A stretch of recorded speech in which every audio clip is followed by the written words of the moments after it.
The finger that pointed at Henrietta was steady. That was what she would never forget. Not the words, not the silence that followed, not the sound of 30 people inhaling at once. The finger, steady as a bayonet, aimed with the same intent. You were bought, not chosen.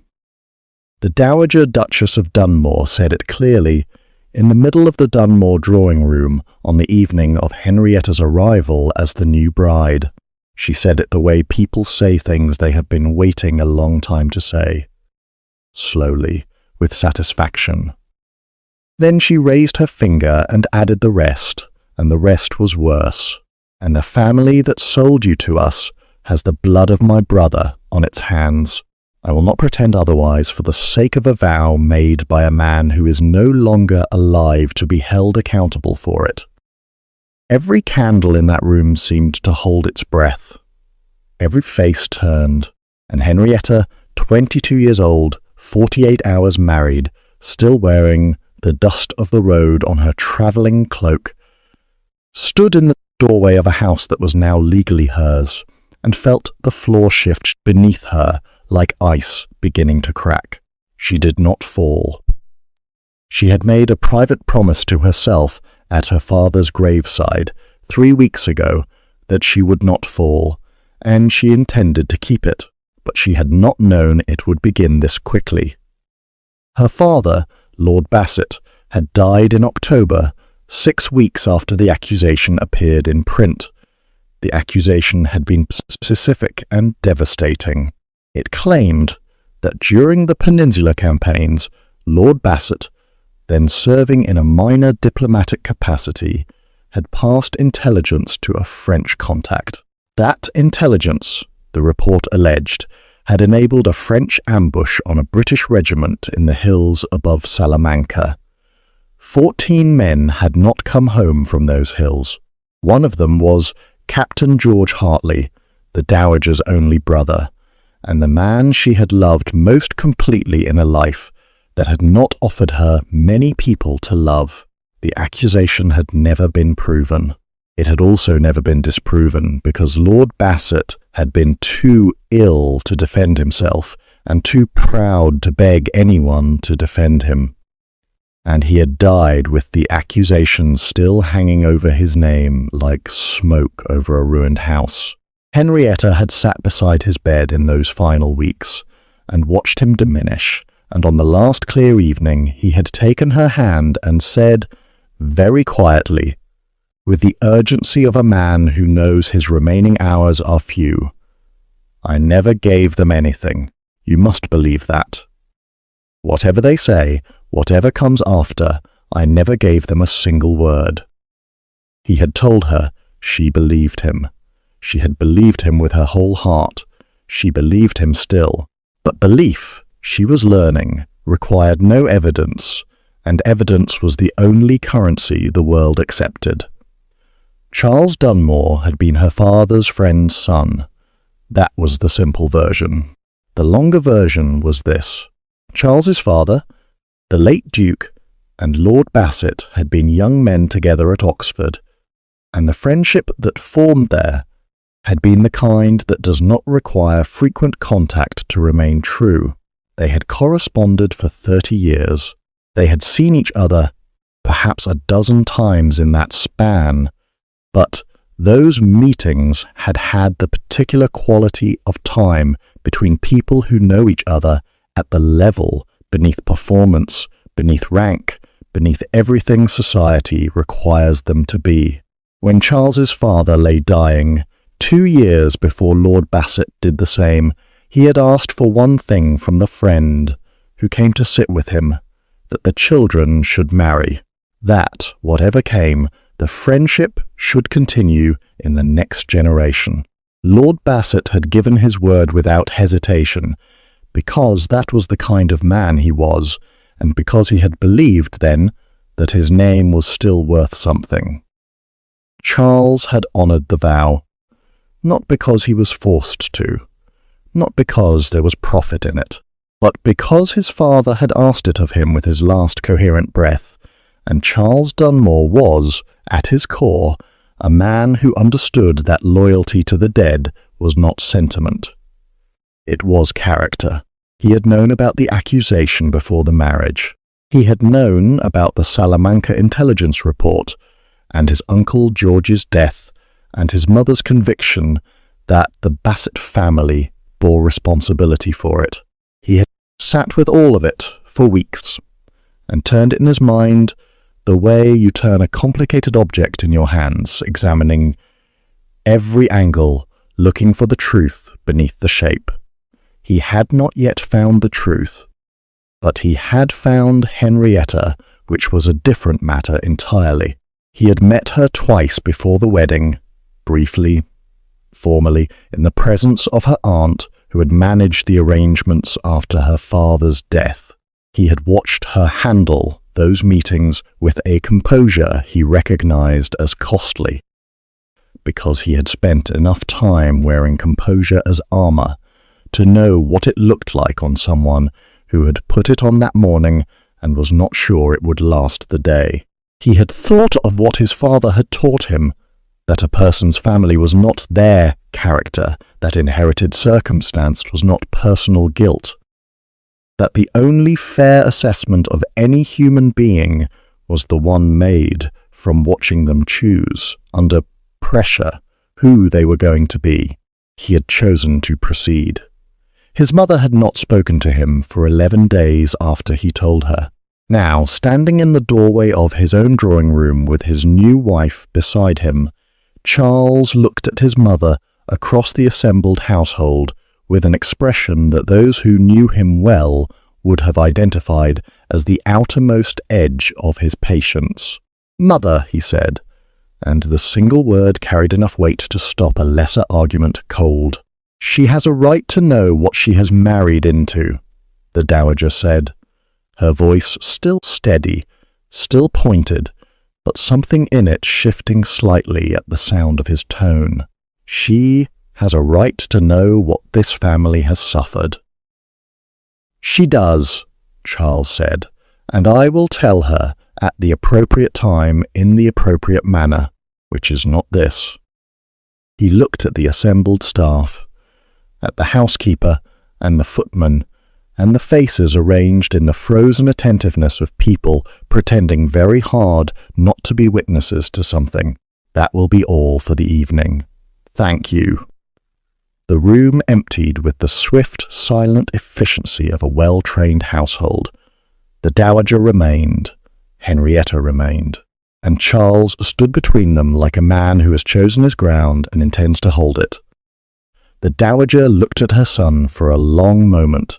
Then she looked at Henrietta with the flat assessing gaze of a woman who has already decided what she is looking at. Then she left the room.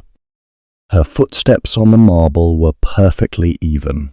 She did not slam the door. She had too much self-command to slam doors, but the closing of it had a finality that said everything the slam would have said. Charles turned to Henrietta. She was still standing precisely as she had been standing since the dowager's finger found her, hands quiet, chin level, expression arranged in the composure she had brought with her and clearly intended to keep. "I am sorry," he said. "That should not have been your welcome."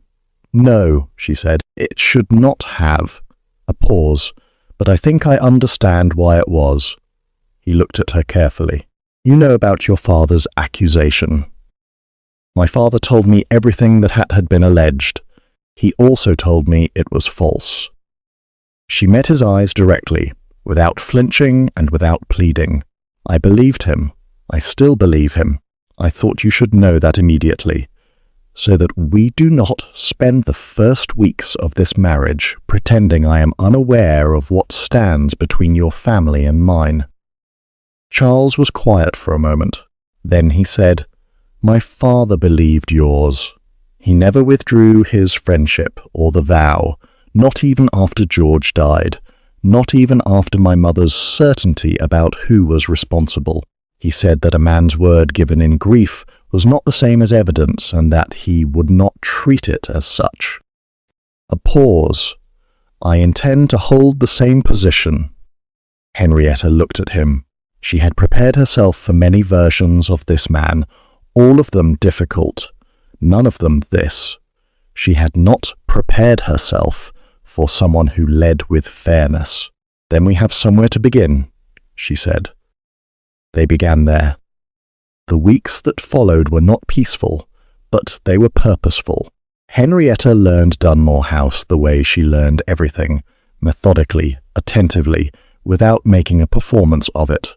She learned the staff and the rhythms of the estate, and the particular way the afternoon light fell through the library windows. And she learned Charles, which was a slower and more rewarding study than any of the rest. He was a man of few words and consistent action. He did not speak warmly and then behave coldly. He did not make promises and allow them to quietly expire. When he said he would do something, he did it, and when he held a position, he held it under pressure with the same steadiness he held it in comfort. Henrietta, who had spent her adult life navigating a world full of men who performed reliability without practicing it, found this quality in him almost startling in its rarity. They talked in the evenings, first carefully, then with increasing ease, then with the kind of natural frankness that cannot be manufactured or hurried, and which arrives, when it arrives, like a change in weather that you notice only after it has already changed. She told him about her father. Not the accusation, not the politics of it, but the man himself. The way he had read to her as a child from whatever occupied his mind that week. The way he had taken the Oxford friendship seriously enough to write letters for 30 years to a man he saw rarely and loved consistently. The way he had, in his final weeks, held her hand and asked her to believe him, and the way his eyes had looked when she said that she did. Charles listened to all of it, and she saw in his face something that she recognized because she had felt it herself. He was grieving his father. Not freshly, the raw grief had passed, but in the way grief settles into a person and becomes part of their structure, present in everything, named by nothing. They were, she realized, both children doing their best to honor something they had been given without a manual. The dowager remained cold. She was civil, in the way a winter road is passable, technically navigable, but offering no comfort and carrying the constant possibility of giving way. She attended dinner when required. She spoke to Henrietta when spoken to. She did not repeat the drawing-room scene, but its echo lived in every interaction, in every moment when she looked at Henrietta and her eyes held the flatness of a woman who has decided in advance what she is looking at and sees no reason to look again. Henrietta bore it. She bore it because she understood, at a level she did not discuss with Charles, that grief which cannot find its proper object will attach itself to the nearest available substitute.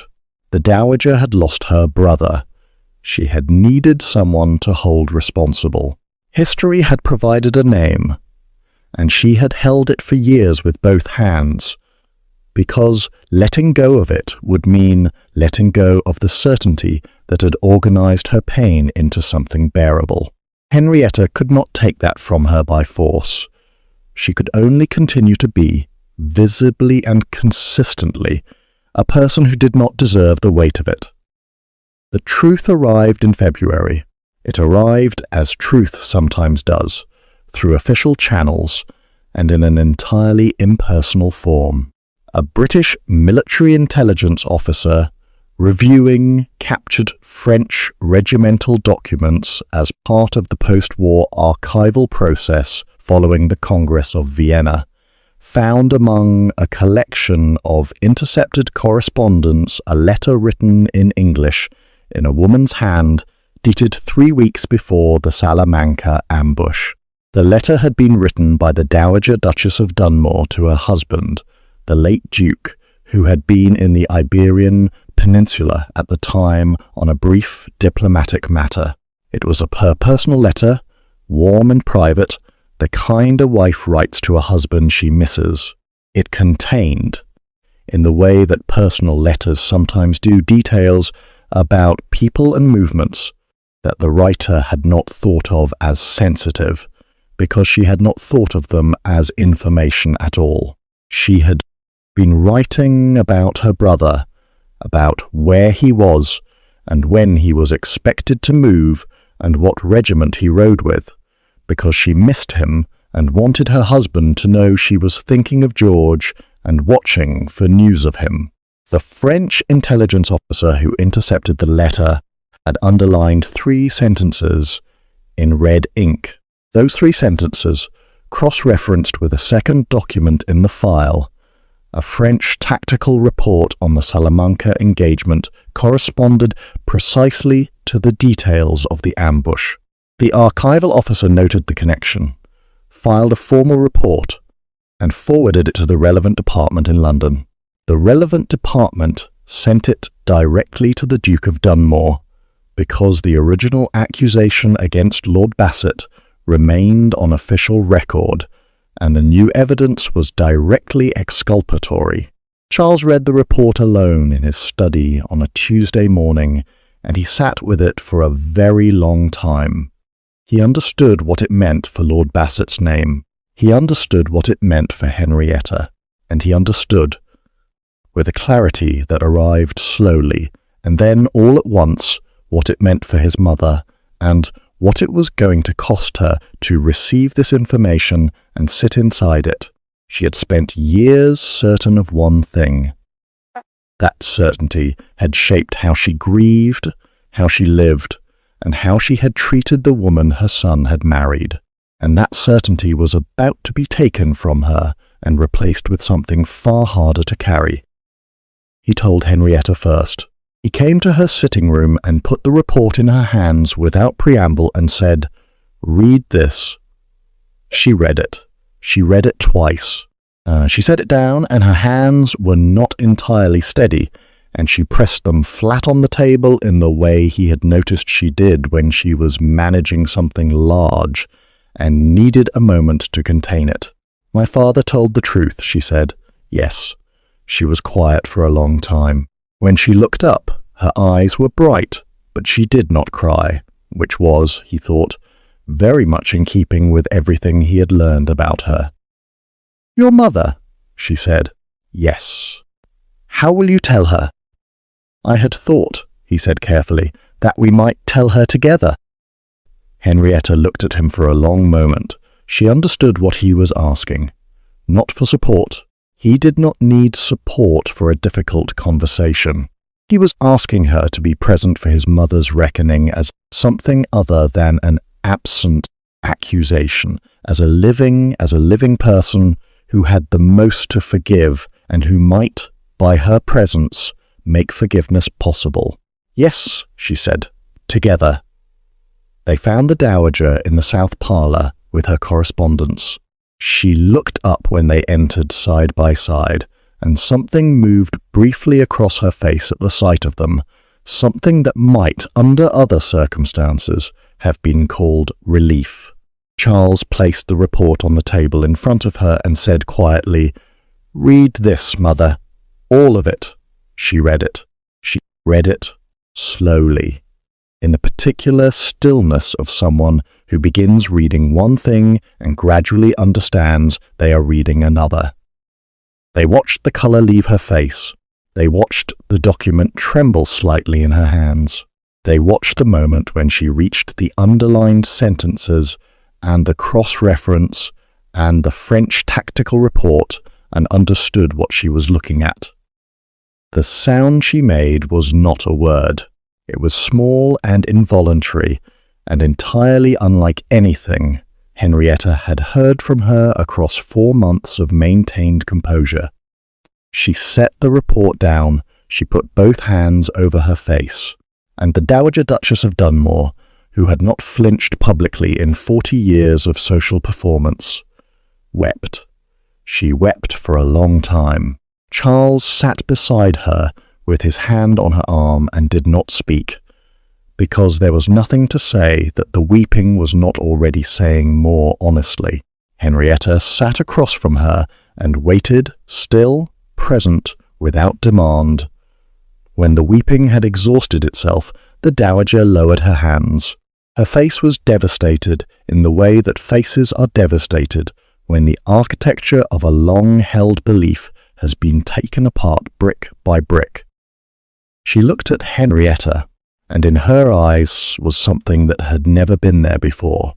Not warmth, that would come later in its own time, but recognition. The recognition of a woman seeing, clearly and too late, the face of someone she has wronged. I stood in your doorway on the night you arrived and told you that you were bought and not chosen, she said.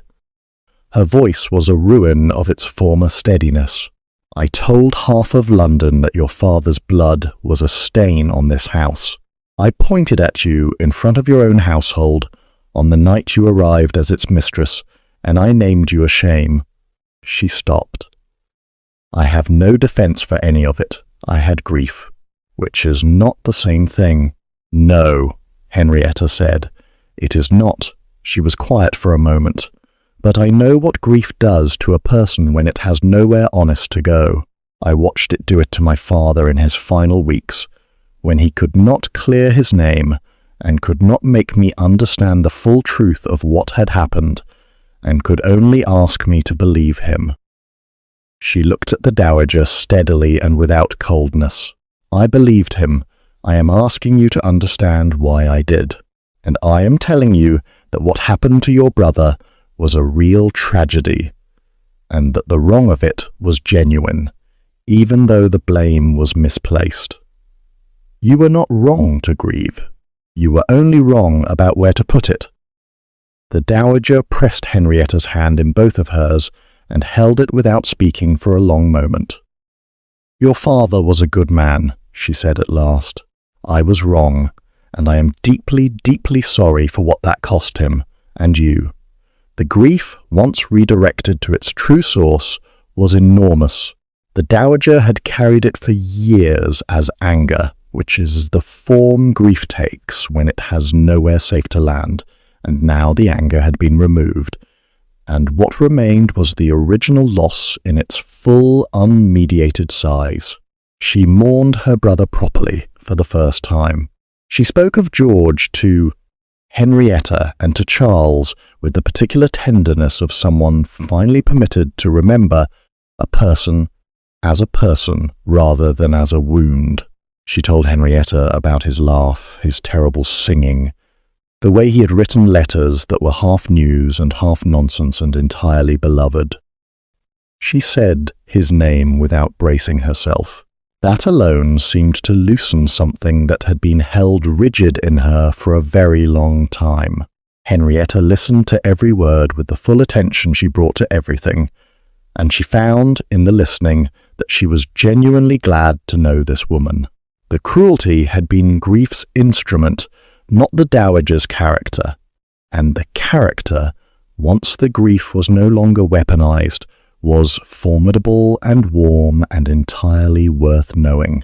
But the grief was also large, and the body, at a certain age and a certain accumulated weight of living, does not always survive the full arrival of what it has been managing at a distance. The dowager's health began to decline in the spring. Quietly at first, in the way that declines begin, a fatigue that sleep did not resolve, a pallor that the warmer weather did not restore. By May it was clear, to her physician, and to everyone in the house, that something was in progress that could not be reversed, only accompanied. Henrietta and Charles accompanied it.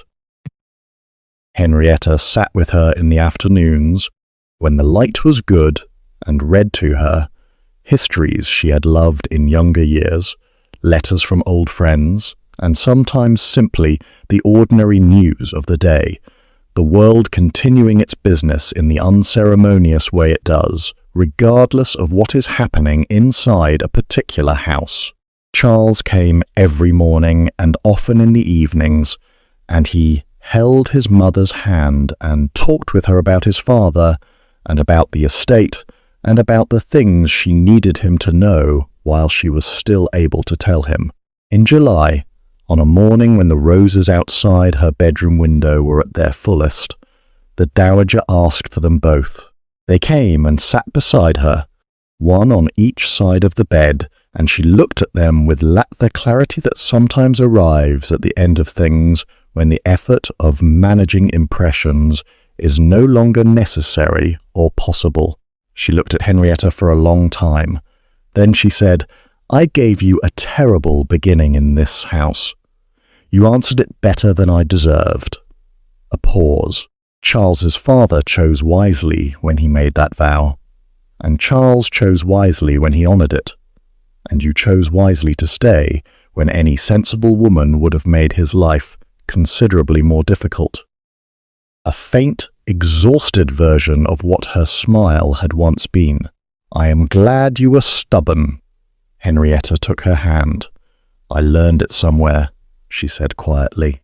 The dowager's smile deepened for a moment. She looked at Charles. "She is going to be formidable," she said.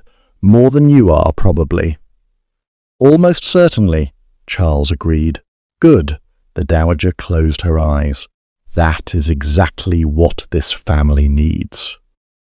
She died the following morning, quietly, in the early light, with the roses visible through the window and the house still around her. She had arranged her own affairs with characteristic precision. She had written letters to the people she loved and made her peace with the ones she had wronged. And she had, in her final weeks, smiled more genuinely and more often than anyone in the household could remember seeing from her before. Henrietta and Charles buried her beside his father in the Dunmore churchyard on a grey July morning with the whole village in attendance, because she had been, under everything, a woman of consequence and presence and genuine local regard. Henrietta stood at Charles's side with her hand in his, and afterward, when the mourners had offered their condolences and moved away, they stood alone together at the graveside, in the particular silence of two people who have been through something together that has permanently changed the shape of the ground between them. "She blessed you," Charles said. "At the end, that mattered to her." "It mattered to me," Henrietta said. He looked at her. The grey skies were beginning to lighten toward the east, the clouds thinning at their edges. He had looked at her many times over the months of their marriage, but there was something different in how he looked at her now, something that had none of the carefulness of early days, none of the managed distance of two people still learning the terms of a shared life. He looked at her the way you look at something you have stopped assessing and simply value. "My father asked me to honour a vow," he said. "That is how this began. I know. That is not how it continues," he said. "I want you to know that. Whatever this is now, between us, it has nothing to do with vows made by other people. It is entirely its own thing." Henrietta looked up at him. She thought of a drawing room and a pointing finger, and the long, careful months of being measured and found wanting. She thought of the report on the table that had taken her father's name out of the dark, and a woman who had wept and asked for forgiveness and received it, and an old grief that had finally been given its true shape and allowed to rest. She thought of evenings in the library, and conversations that had started carefully and arrived, over time, at something that felt less like conversation and more like thinking aloud to someone who understood what you were trying to say before you finished saying it. "I know what it is," she said. "I have known for some time." He took her face in his hands, there in the grey July morning, with the churchyard quiet around them, and the village beyond going about its ordinary business, and he kissed her with the uncomplicated, unhurried certainty of a man who has stopped managing what he feels and simply feels it. They walked home through the village in the lightening morning, and the grounds of Dunmore Park received them as they had always been meant to receive them, as the people who belonged there, to the house and to each other. Not because a vow had required it, but because everything that had happened since the vow had built something real and lasting and entirely their own. Lord Bassett's name was formally cleared by the military record that autumn. The announcement was small, a single paragraph in the official gazette, the kind of thing most people would read and set aside without ceremony. Henriette read it at the breakfast table on a Tuesday morning, with Charles across from her and the morning light coming through the windows of Dunmore Park in long, unhurried bars of gold. She read it once. She folded the paper and set it down, and she said nothing for a moment. Then she looked up and found Charles watching her with the expression she had come to know best in him, steady, quiet, completely present. "He knew," she said. "He always knew the truth would find its way out." "Yes," Charles said, "and so did you." She nodded. She picked up her cup. Outside the windows, the grounds lay still and golden in the autumn light, and the house around them was warm and unhurried. And the only announcement that had ever truly mattered was the one that had been made quietly in a drawing-room doorway on the night of her arrival, not by the dowager, not by society, but by a man who had set down a glass and stepped forward and said, with his presence rather than his words, that he had chosen her, not bought, not arranged, not transacted, chosen every single day through every difficult thing, with the full knowledge of who she was and where she had come from and what it would cost. That was what she was, and it turned out to be enough, more than enough. It turned out to be everything. Now, before you go, I want to ask you something simple. What time of day did this story find you? Was it a quiet morning, the rest of the world not yet started it? A late night when everything had finally gone still, and this was the last thing you gave your attention to before you rested? Or somewhere in the middle of the day, a few minutes that were entirely yours? Tell me in the comments below, and tell me how your day was going when this story found you, because I have come to believe that stories arrive at exactly the moment they are supposed to. If this one stayed with you, subscribe to Bell. A new story comes every day. See you tomorrow.